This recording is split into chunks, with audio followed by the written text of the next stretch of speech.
Hello everyone. आज की इस वीडियो में हम वायुमंडल यानी कि एटमॉस्फेयर और एटमॉस्फेयर के जो लेयर्स है 5 लेयर्स यानी कि जो परत हैं और एटमॉस्फेयर में पाई जाने वाली सभी गैसों के बारे में पढ़ेंगे। सबसे पहले हम ये देखते हैं कि वायुमंडल होता क्या है।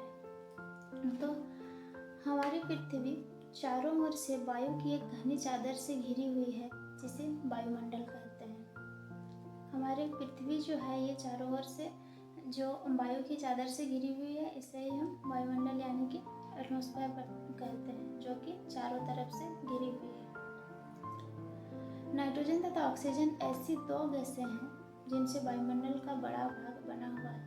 हम जानते हैं कि वायुमंडल में अनेक गैसों से भरा पड़ा है वायुमंडल, लेकिन जो बड़ी मात्रा में गैसें हैं वो है नाइट्रोजन और ऑक्सीजन। वायुमंडल में नाइट्रोजन गैस की मात्रा है 78% और ऑक्सीजन की मात्रा है 21%। वही आर्गन की मात्रा है 0.93% और कार्बन डाइऑक्साइड यानी कि CO2 की मात्रा है 0.03%। इन सभी के अलावा धूल के छोटे छोटे कण भी हवा में मौजूद होते हैं हमारे एटमॉस्फेयर में। फ्रेंड्स, अब हम एक एक करके सभी गैसों के बारे में पढ़ते हैं। सबसे पहले हम नाइट्रोजन के बारे में देखते हैं। नाइट्रोजन वायुमंडल में सर्वाधिक पाई जाने वाली गैस है 78%। जब हम सांस लेते हैं तब फेफड़ों में कुछ नाइट्रोजन भी ले जाते हैं और फिर उसे बाहर निकाल देते हैं। जैसा कि हम सब जानते हैं कि सांस लेने के लिए या जीव को जिंदा रहने के लिए ऑक्सीजन की आवश्यकता पड़ती है, लेकिन ऑक्सीजन के साथ साथ हम कुछ नाइट्रोजन भी लेते हैं अपने फेफड़ों में और उसे फिर बाहर निकाल लेते हैं, ये भी आवश्यक है। ठीक उसी तरह पौधे को भी अपने जीवन के लिए नाइट्रोजन की आवश्यकता होती है, परंतु वे सीधे वायु से नाइट्रोजन नहीं ले पाते। जो पेड़ पौधे हैं उन्हें भी इसी प्रकार से नाइट्रोजन की आवश्यकता रहती है, लेकिन वे डायरेक्टली एटमॉस्फेयर से नाइट्रोजन को नहीं ले पाते हैं। तो जो पेड़ पौधे हैं ये मिट्टी जिसमें उनकी जड़ें होती है और जो मिट्टी में छोटे छोटे जीवाणु यानी कि बैक्टीरिया होते हैं, ये वायु से नाइट्रोजन लेकर इसका स्वरूप बदल देते हैं जिससे पौधे इसका प्रयोग कर सके। तो पेड़ पौधे जो है ये डायरेक्टली नाइट्रोजन को नहीं ले पाते हैं, तो उनके जड़ों में रहने वाले जो छोटे छोटे बैक्टीरिया रहते हैं यानी कि जीवाणु रहते हैं वो नाइट्रोजन को लेते हैं और उसका स्वरूप बदल देता है और इस प्रकार से पेड़ पौधे मिट्टी और जड़ों से नाइट्रोजन का प्रयोग करते हैं। अगला गैस देखते हैं जो काफ़ी महत्वपूर्ण है, वो है ऑक्सीजन। मनुष्य तथा पशु सांस लेने के लिए वायु से ऑक्सीजन प्राप्त करते हैं। ये हम सब जानते हैं कि हम सांस लेने के लिए ऑक्सीजन लेते हैं। हरे पादप यानी कि हरे पेड़ पौधे प्रकाश संश्लेषण द्वारा ऑक्सीजन उत्पन्न करते हैं। इस प्रकार ऑक्सीजन की मात्रा समान बनी रहती है। जब हम वृक्षों को काटते हैं तब यह संतुलन बिगड़ जाता है। जो हरे पेड़ पौधे हैं ये प्रकाश संश्लेषण द्वारा ऑक्सीजन उत्पन्न करते हैं, ऑक्सीजन हमें देते हैं और हम जो सांस लेते हैं ये ऑक्सीजन को लेते हैं, तो ये एक दूसरे को संतुलन करके बैलेंस करके चलता है। लेकिन जब बड़ी मात्रा में वृक्षों यानी कि पेड़ पौधों को काटा जाता है तब ये संतुलन बिगड़ जाता है हमारे वायुमंडल में। अब अगला गैस देखते हैं कार्बन डाइऑक्साइड यानी कि CO2। जो हरे पेड़ पौधे अपने भोजन के रूप में CO2 का प्रयोग करते हैं और ऑक्सीजन वापस देते हैं। इस प्रकार वायुमंडल में संतुलन बना हुआ रहता है। हमने अभी पढ़ा कि हम जो प्रकाश संश्लेषण होता है उसमें पेड़ पौधे हमें ऑक्सीजन प्रदान करते हैं, तो वो लेते क्या है, वो कार्बन डाइऑक्साइड लेते हैं, और जो हम हैं हम कार्बन डाइऑक्साइड देते हैं और ऑक्सीजन लेते हैं। इस प्रकार बैलेंस बना हुआ रहता है। जब अत्यधिक कोयला तथा खनिज तेल आदि ईंधनों को जलाया जाता है तो यह संतुलन बिगड़ जाता है, क्योंकि इससे हमारा वायु प्रदूषित हो जाता है और संतुलन बिगड़ जाता है। कार्बन डाइऑक्साइड वायु में फैलकर पृथ्वी से विकिरित ऊष्मा को पृथ्वी पर रोककर ग्रीन हाउस प्रभाव पैदा करती है, इसलिए इसे ग्रीन हाउस गैस भी कहा जाता है। ये जो ग्रीन हाउस प्रभाव है ये बहुत ही महत्वपूर्ण है, क्योंकि ये जो ग्रीन हाउस इफेक्ट है ये दिन प्रतिदिन बढ़ता जा रहा है। तो जो सूर्य का किरण है ये हमारे पृथ्वी में पहुंचती है, ये हमारा पृथ्वी है और ये हमारा वायुमंडल है यानी कि एटमॉस्फेयर है। और एटमॉस्फेयर से होते हुए पृथ्वी तक सूर्य की किरण पहुंच रही है।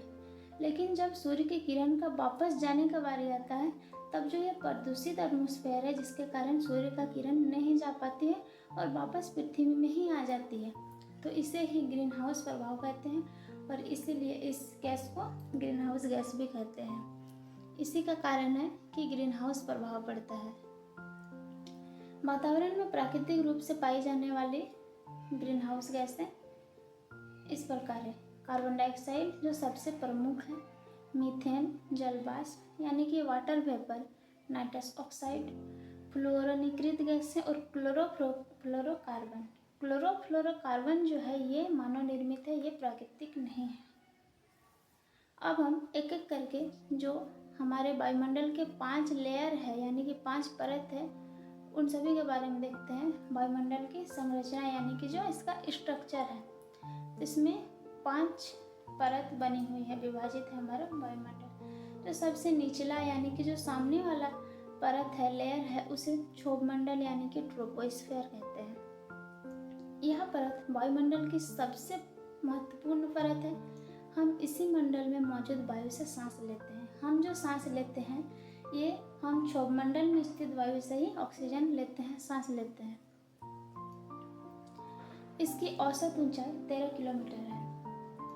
जो क्षोभमंडल में वायु उपस्थित है इसकी जो औसत ऊंचाई है 13 किलोमीटर तक फैला हुआ है ऊंचाई तक। जो मौसम संबंधित सभी घटनाएं होती है जैसे बारिश होना, आंधी तूफान आना, ये सब जो सारी घटनाएं ये क्षोभमंडल में ही यानी कि ट्रोपोस्फीयर में ही होती है।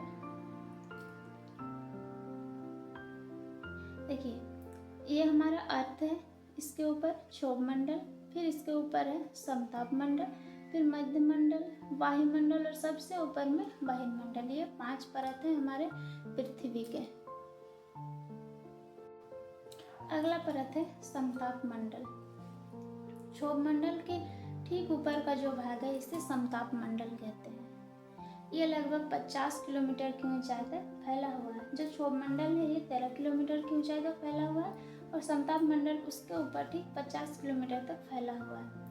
फ्रेंड्स यहाँ पर हर एक जो लेयर है इसका अलग अलग एक महत्वपूर्ण कार्य है। जैसे जो क्षोभमंडल है यहाँ की वायु से हम सांस लेते हैं, मौसम संबंधित सभी घटनाएं जो एग्जाम में भी प्रीवियस ईयर में पूछा गया है तो ये सभी क्षोभमंडल में होता है। उसी प्रकार जो समताप मंडल है इसकी एक ये खास बात है कि इस मंडल में हवाई जहाज उड़ाने के लिए आदर्श दशा पाई जाती है। हम जो हवाई जहाज उड़ते हुए देखते हैं ये क्षोभमंडल में नहीं बल्कि समताप मंडल में उड़ाई जाती है, क्योंकि क्षोभमंडल में सभी मौसम संबंधित घटनाएं, वर्षा, आंधी तूफान आती है, इसलिए इसे समताप मंडल में इसकी आदर्श दशा पाई जाती है हवाई जहाज उड़ाने का। इसकी एक खास बात और है कि ये इस मंडल में ओजोन गैस की परत होती है। यह परत सूर्य से आने वाली जो हानिकारक गैसें हैं उससे हमारी रक्षा करती है। यानी जो इस परत में ओजोन गैस की एक ऐसी परत है जो कि सूर्य से जो परावैंगनी किरण आती है इससे हमारी रक्षा करती है।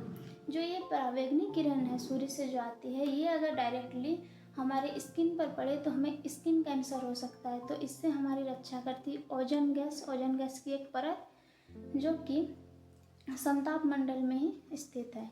जो ओजोन डे हम मनाते हैं वो है 16 सितंबर और ओजोन परत की जो मोटाई मापने वाली इकाई है वो है डॉबसन इकाई। ओजोन परत की मोटाई मापी जाती है डॉबसन इकाई से।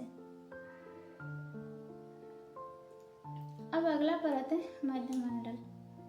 तो अंतरिक्ष से प्रवेश करने वाले उल्कापिंड इसी परत में आने से जल जाते हैं। जो उल्कापिंड आते हैं अगर ये उल्कापिंड हमारी पृथ्वी में गिर जाए तो एक बड़ी मात्रा में हमारे पृथ्वी में नुकसान हो सकती है और जाने भी जा सकती है इस उल्कापिंड से गिरने के कारण। परंतु जब मध्यमंडल में ये उल्कापिंड गिरती है तो मध्यमंडल पार करते टाइम ही ये जल जाती है। ये मध्यमंडल का एक खास बात है कि मध्यमंडल इस उल्कापिंड को जला देती है। अब अगला है वायुमंडल। वायुमंडल आयनमंडल का एक भाग है, इसीलिए इसे आयनमंडल भी कहा जाता है। वायुमंडल को ही आयनमंडल भी कहते हैं। यह 80 से 400 किलोमीटर तक फैला हुआ है। जो वायुमंडल है यह 80 से 400 किलोमीटर तक फैला हुआ है। रेडियो संचार के लिए इस परत का प्रयोग किया जाता है। जो हम देखते हैं कि रेडियो, टेलीविज़न, ये सब जो संचार के साधन हैं, इसके संचार के लिए यही आयनमंडल यानी कि वायुमंडल का ही प्रयोग किया जाता है। अब जो लास्ट है और सबसे ऊपर वाला परत है वो है बहिर्मंडल। यह वायुमंडल की सबसे ऊपरी परत है। यहाँ हीलियम और हाइड्रोजन जैसी हल्की गैसें होती है। क्योंकि ये काफ़ी ऊंचाई में होती है, सभी जो लेयर्स है, मंडल है, इसे सबसे ऊपर में है बहिर्मंडल, इसीलिए यहाँ पर जो सबसे हल्की गैसें हैं हीलियम और हाइड्रोजन, ये हल्की गैसें बहिर्मंडल में उपस्थित रहती है। तो फ्रेंड्स, आज के इस वीडियो में हमने सभी लेयर्स जो है वायुमंडल का ये सभी कवर किए हैं और जो गैसें हैं इन सभी के बारे में कंप्लीट किए हैं।